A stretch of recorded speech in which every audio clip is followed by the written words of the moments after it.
Hi folks, this is all the fruit, and today I'm gonna harvest cocoa fruits near one of the most famous Man Eater rivers in the world. Well, what do you mean near? Like 1 meter away from one of the most famous Man Eater rivers in the world. I'm here in the small town of Enkilili in Borneo, next to the Lupar River. And the Lupar River is where actually the biggest man-eating crocodile skull in the world was harvested, hunted. Yeah, there was a crocodile here in this river a couple decades ago called Bujang Senang. Funny thing is that the nickname the Malayu gave to me is also Bujang, no, without Senang. Bujang Senang means happy bachelor. I'm just a bachelor, I'm not happy. My beautiful but camera shy assistant is grinning. Oh well, yeah. So this crocodile, which was not the biggest recorded man-eating crocodile in the world, but for some reason has the biggest recorded man-eating, well, the biggest preserved man-eating crocodile skull in the world, used to snack on people in this river. And it's not the only one. Here they periodically have some man-eating crocodiles. Yeah, but what they also have is a bunch of fruit trees along the river. We just harvested a couple mangoes. We want to harvest a couple breadfruit. And right now we want to harvest some cocoa. Cocoa trees are quite common in the state of Sarawak because a couple decades ago, cocoa was promoted as a big cash crop. So there are thousands of now abandoned cocoa gardens throughout the state, cocoa orchards throughout the state. I've seen it being harvested and dried on very rare occasions. I don't know what they are making, some local cocoa drinks or some local chocolate. The government is trying to reinstate cocoa as a main cash crop. You must imagine here Sarawak is, just as Malaysia is totally dependent on the oil palm, the only other important cash crop is the black pepper. And, oops, I don't think this is a crocodile, but some big fish is periodically hunting here because smaller fishes are jumping.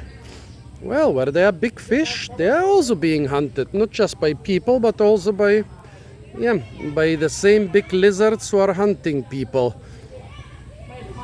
The nice people of Enkilili warned me not to stand too close to the water because, as I said, it's happening periodically on a regular basis. Actually, a couple weeks ago, when I saw the festival, when I attended the Benak festival, the tidal tsunami festival, before the festival with boat regattas and surfing and so on started, they actually called the Malaysian army and they bombed the river in front of thousands of people in order to get rid of the crocodiles before the fest began. So quite crazy. How was it? China lost the war against sparrows. Australia lost the war against emus, but the Malaysian army, they don't want to lose the war against the crocodiles. However, right now, no Malaysian army here to bomb the river. So let's go to the cocoa tree. They are small trees or big shrubs. They come from Central America, and as I said here a couple decades ago, they were an important cash crop, and now there are government groups going around and trying to make it a cash crop again after the government reduced the prices for cocoa beans so much that everybody stopped collecting them. Very stupid, and now they want to reverse their stupidity. Because, as I said, they are dependent on two crops basically. Oil palm and pepper, the whole state. Oops, yeah, something's moving down there, something's moving. But there are thousands of abandoned cocoa gardens throughout the state, and the problem is that whenever they're a little bit further away from disturbance, the squirrels eat all the fruits.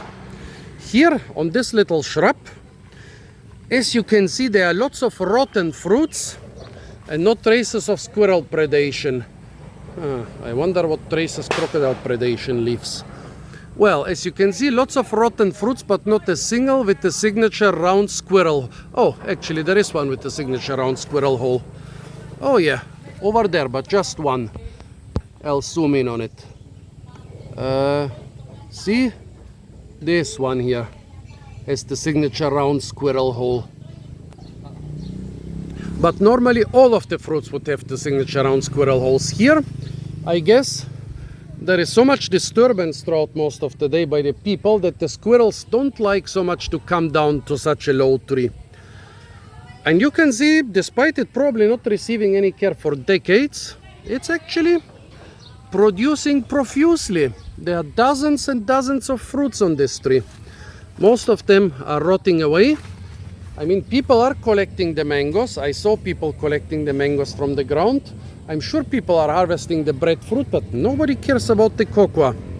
And it's a pity, because it's not just producing chocolate and cocoa drinks, but it's also a wonderful fruit. Here you can see the flowers of the cocoa. I think they were pollinated by some ants. Cocoa is cauliflorous. That means you find flowers and fruits even on big branches and even on the stems. But it's not obligately cauliflorous. I mean, you find them also on smaller branches and stems. Here are some very young fruits. A lot of unripe fruits. This fruit might already be overripe, but this here is almost ripe.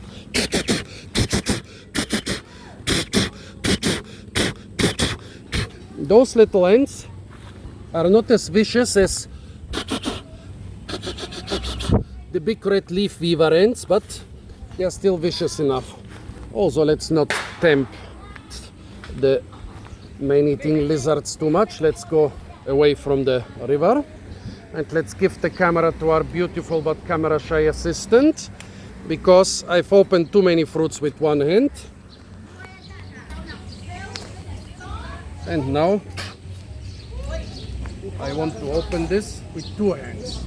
So the cocoa fruit, it might look like a papaya, but it's actually a lot tougher than a papaya. Most people will actually use a parang, the Asian version of the machete, to open it. When you open it, you can see the skin is over 1 centimeter thick.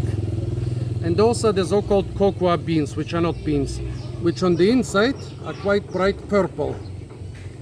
So when you eat the fruit fresh, you don't eat the thick rind and you don't eat the beans. Well, what do you eat?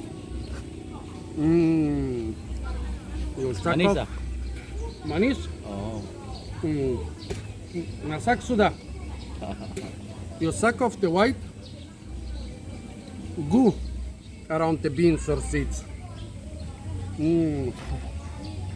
Delicious. You want some? My beautiful but camera-shy assistant doesn't like cocoa. You have quite different tastes when it comes to fruits. I like it. This is not the best one I've eaten. It's not very sour and not very sweet. Tastes a little bit boring, but it still tastes like cocoa. It's a nice.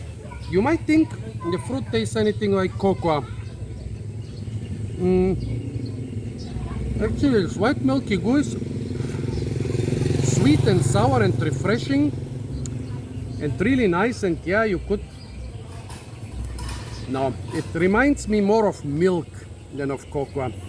A slightly sour, sweet, milky drink or paste or edible gel. So folks, this was harvesting cocoa here at the edge of one of the most infamous Man Eater rivers in the world. I think we survived it so far, but oh well. They can jog up to 10 meters away from the water. That's why you are required to stay 15 meters away from the water when near those crocodile infested waters. And actually in the big cities they have giant signs for that, but since here they don't have tourism, in this beautiful little old town they don't have tourism, because of that they don't actually have those signs, because everybody knows stay away from the river. So tell me what you think about the taste of fresh cocoa. By the way, cocoa, just like coffee, is now being adapted even to European climates, so that I think that soon Fresh cocoa fruits will even be available in European supermarkets. So folks, tell me what you think about cocoa. Tell me what you think about cocoa production as a cash crop here in Borneo. Tell me what you think about the man eaters in the river. Apart from that, stay tuned for a lot more fruit videos from the beautiful and incredibly fruit-rich town of Enkilili. And of course, don't forget to like, share, comment, subscribe.